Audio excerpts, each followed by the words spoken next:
किस्सो number 22 चोरन जो अघु वठिबो आहे।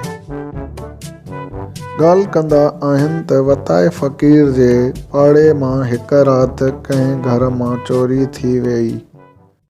सुबुह जो चोरनि जा पेर ॾिसण लाइ अची माण्हू गॾु थिया।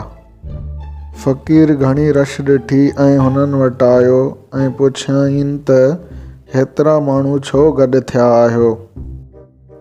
माण्हुनि चयो त वताया फ़क़ीर राति ॻोठ मां चोरी थी वई आहे। फ़क़ीर वराणियो त पोइ हिते गॾु थियण जो कहिड़ो फ़ाइदो। पोइ हलो त हली ॻोल्हियूं न।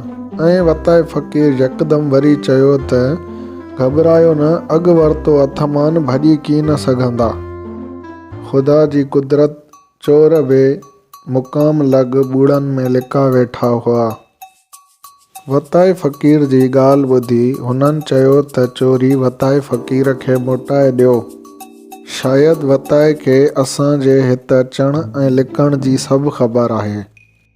सो वताये फ़क़ीर खे आहिस्ते चयऊं त फ़क़ीर माठि कर, इहा चोरी सुई सॻे समेत असां खां वठी हथु कर, पर कंहिंखे असांजी कल न ॾे।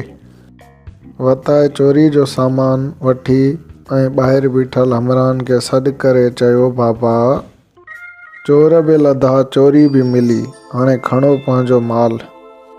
चोरनि जो ईअं पेर खणिबो आहे, अघु वठिबो आहे। दोस्तो, सिंधी खोजी खे सब्सक्राइब करणु न विसारींदा। वीडियो खे लाइक कयो, शेयर कयो ऐं कमेंट सेक्शन में पंहिंजी राय जो ज़रूरु इज़हार कयो।